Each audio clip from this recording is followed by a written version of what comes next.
Pemirsa yang dimuliakan Allah Subhanahu wa taala, setidaknya ada dua faktor yang menyebabkan muslim sanggup menjalani amaliyah Ramadan, baik amal yang inti yaitu saumnya ataupun amal-amal pendukung semisal qiyam Ramadan dan lain-lain dengan baik dan penuh semangat. Faktor pertama adalah al-iman. Keimanan yang ada pada diri seorang muslim itu yang menjadi jaminan bagi dirinya bahwa dia akan sanggup menjalani saum Ramadan dengan baik dan penuh semangat, istiqomah dari awal sampai dengan akhir. Oleh karena itu, Allah Subhanahu wa taala ketika menyeru hamba-hambanya untuk menjalankan ibadah saum, yang diseru adalah hamba-hambanya yang beriman. Ya ayyuhalladzina amanu kutiba alaikumusiyam ila akhiril ayat. Al-Baqarah 183. Dan ini pun diisyaratkan oleh baginda Rasulullah SAW pada hadis yang sangat terkenal itu. Hadis dari sahabat Abu Hurairah radhiyallahu anhu yang dikeluarkan oleh Imam Bukhari oleh Imam Muslim. Baginda Rasul sabdakan, "Man shoma Ramadhana imanan wa ihtisaban, ghufira lahu ma taqaddama min dhanbi." Dan fakta memang menunjukkan demikian.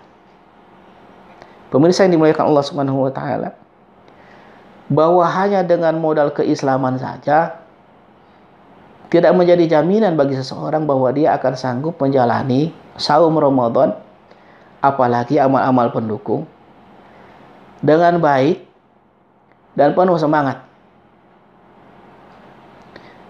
Bahkan ada kecenderungan futur atau saat menjalani saum Ramadan atau amal-amal pendukung berhenti di tengah jalan. Fakta memang menunjukkan demikian. Kadang ada seorang yang mengaku muslim, dia tidak memiliki udzur syar'i, tinggal di tempat, tidak dalam keadaan bepergian, tidak dalam keadaan sakit, tidak saum. Kemudian faktor yang kedua, al-halatu wal bi'ah, keadaan dan lingkungan. Kita tidak bisa menafikan bahwa dalam kondisi tertentu dan dengan lingkungan tertentu, seseorang itu bisa sangat termotivasi untuk melakukan kebaikan.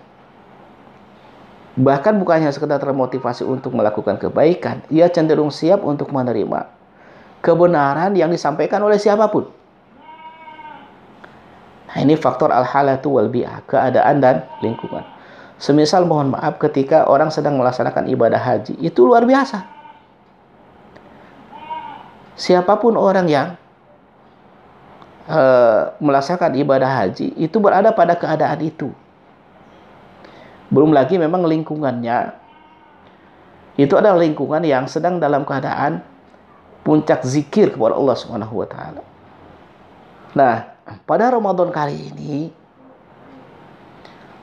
kita menjalani amaliyah Ramadan dalam keadaan kita sedang diuji oleh Allah Subhanahu wa taala. Sesungguhnya bagaimana agar kita sanggup menjadikan Ramadan kali ini tetap berkualitas meskipun kita menjalaninya di rumah saja. Nah, mudah-mudahan kita tetap semangat menjalani amaliyah Ramadan, menuntaskannya dari awal sampai dengan akhir dengan kualitas yang justru lebih baik. Karena yang kita andalkan hanya satu sekarang, yaitu keimanan. Seperti halnya para sahabat dahulu, bahwa mereka ketika menjalani sholat tarawih misalnya, maka mereka hanya menjalaninya dengan baginda Rasul hanya 2 malam saja.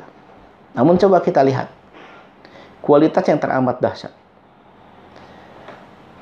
Pada malam pertama, baginda Rasulullah SAW menjalani sholat tarawih, menjalankan sholat tarawih dan para sahabat. Itu jemaah yang hadir ke masjid banyak. Dan Abu Abdillah Muhammad bin Nasr al-Marwazi rahimahullah menyebutkan, baginda Rasul pada malam pertama itu membaca di rakaat pertama itu setara dengan 200 ayat. Dan di rakaat ke-8 setara dengan 60 ayat. Malam kedua baginda Rasulullah SAW itu kembali mengimami para sahabat, dan jamaah yang hadir ke masjid untuk menjalankan sholat tarawih itu semakin banyak. Fenomena ini yang menyebabkan baginda Rasul sampai tidak lagi ya keluar untuk mengimami para sahabat pada malam ketiganya. Namun demikian, kualitasnya itu tetap terjaga meskipun setelah itu mereka menjalani ya sholat tarawih sendiri-sendiri atau tidak berjamaah dengan baginda Rasulullah SAW. Namun kualitasnya itu tetap bisa mereka pelihara, tetap bisa mereka jaga sampai akhir. Bahkan kita tahu bagaimana baginda Rasulullah SAW begitu memotivasi para sahabat untuk mengoptimalkan 10 hari terakhir.